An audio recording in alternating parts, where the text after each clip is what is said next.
A Georgia man vividly remembers the effects of the days of Jim Crow. He set out to use education to take on the mistreatment blacks experienced, but soon learned he'd have to find an alternate path to accomplish his goals. He applied to Emory University School of Medicine. A letter written on this day in 1959 would let him know he wouldn't be considered simply because of the color of his skin.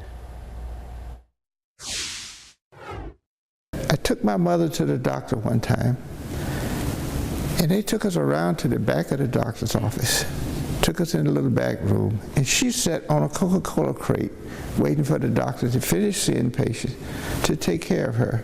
Growing up in the segregated South in Griffin, Georgia, Marion Gerald Hood learned at an early age he could make a difference. And I said, this doesn't have to be, I can do something about this. Okay, so I said, that's why I want to be a doctor. After high school, he enrolled at what's now Clark Atlanta University on a music scholarship. By 1959, he gave up music for science, earning a degree in biology with a minor in chemistry. At my graduation, they gave a professor or someone from Emory an honorary degree. And I kind of felt funny watching him come to my institution or my college and get a degree when I was not able to go to his school at all. Sick and tired of segregation, Hood took on that very system. July 30th, 1959, he applied to the School of Medicine at Emory University. Then days later, Emory University Director of Admission, August 5th, 1959. The letter. I am sorry, I must write you that we are not authorized to consider for admission a member of the Negro race. I regret that we cannot help you. Yours very truly, L.L. Clegg, Director of Admission. P.S. I am returning herewith your $5 application fee.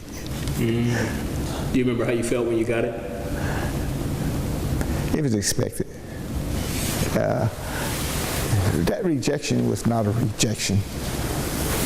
That rejection, that application and all was a point. Knowing the end of the report, I knew what was going to happen. I shook the bushes.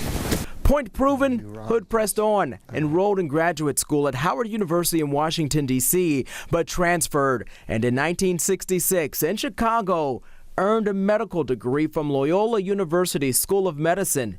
He went on to work as a gynecologist and obstetrician, served his country treating troops in Vietnam. If you have something you want to do, you should not let someone discourage you from doing it. The physician, now 80 years old, with more than 50 years of service in the medical field, recently came out of retirement to work part-time for the nonprofit Your Town Health, which serves patients no matter their ability to pay. As for Emory University, it's come a long way.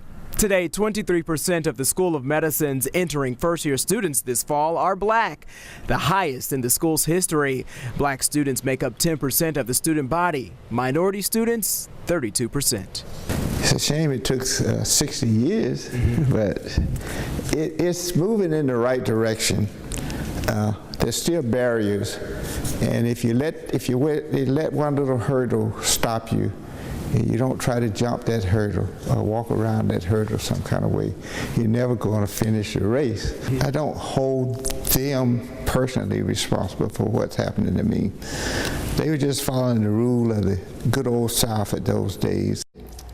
Emory University also says this story is a somber reminder of how discriminatory policies limited educational opportunities for generations of talented young men and women. Also says Dr. Hood serving his community for more than 50 years is one example of what society would have lost had he not been able to pursue his education. So many facets of this story. I've been going on, for more than a week now about this. This man went through medical school without books. I said, how many kids have you delivered? He says, let me think, maybe 5,000 to 6,000. Incredible stories here. Just so inspiring, and Yes. that he persevered. He wouldn't give up.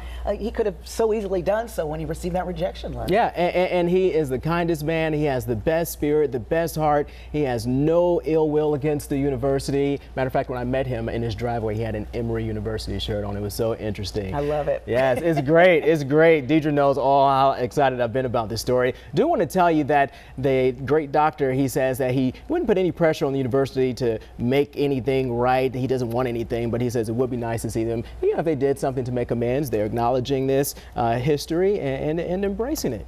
Do also want to tell you, if you want to find more of our interview with Dr. Hood and hear about him going in depth and why he wanted to become a doctor, just head to our website, fox5atlanta.com. Great story. Thank you. Thank you.